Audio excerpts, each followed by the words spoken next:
Hello friend, home classes में आपका स्वागत है। हमने देखा था मगध का उत्कर्ष, जिसमें से हर्यक वंश, शिशुनाग वंश और नंद वंश, मौर्य वंश आदि ने शासन किया था और मगध का विस्तार किया था। इसी के क्रम में हम आज देखेंगे मगध पर जो शासन करने वाली वंश हैं उनसे संबंधित प्रश्न। जैसे कि पहला प्रश्न है, 16 महाजनपदों में से सबसे शक्तिशाली कौन सा महाजनपद था?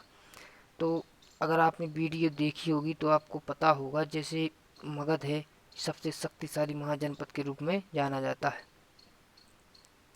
इसी प्रकार दूसरा प्रश्न है, हर्यक वंश का संस्थापक कौन था? हर्यक वंश का संस्थापक बिंबिसार को माना जाता है।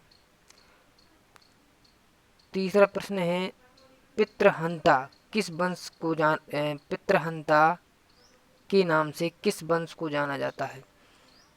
तो हर्यक वंश एक ऐसा वंश है जो सभी शासकों की उनके पुत्र ने हत्या कर कर गद्दी प्राप्त की, इसलिए इसको पितृहंता वंश के नाम से जाना जाता है। बिंबिसार के दरबार में रहने वाला प्रसिद्ध राजवैद्य कौन था या उसका नाम क्या था? उसका नाम था जीवक। इस प्रकार पांचवा प्रश्न देखेंगे, प्रथम बौद्ध सभा का आयोजन किस शासक के शासनकाल में हुआ? तो इस प्रकार से हम कि अजातशत्रु के शासनकाल में प्रथम बौद्ध सभा का आयोजन हुआ। अजातशत्रु की हत्या किसने की थी?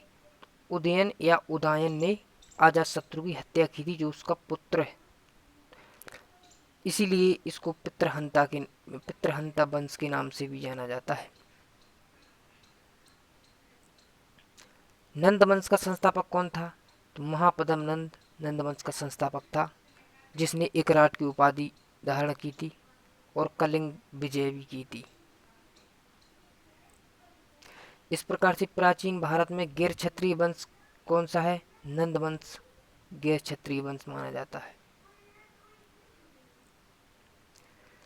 जिनसेन की मूर्ति कलिंग से जीतकर मगध कौन लाया था? महापद्म नंद है, जो उसने कलिंग से विजय प्राप्त की थी और जिनसेन की मूर्ति मगध लाया था। इस प्रकार से जो परशुराम का दूसरा अवतार किस शासक को कहा जाता है? महापद्म नंद को, क्योंकि इसने बहुत ऐसे क्षत्रियों का वध किया था या उससे युद्ध जीता था, इसलिए इसको परशुराम का दूसरा अवतार भी कहते हैं। नंद वंश का अंतिम शासक कौन था? तो घनानंद था, नंद वंश का अंतिम शासक। इस प्रकार जो मौर्य वंश है उससे रिलेटेड अगली वीडियो में प्रश्न डिस्कस करेंगे। वीडियो को लाइक सब्सक्राइब जरूर करें। Thanks for watching.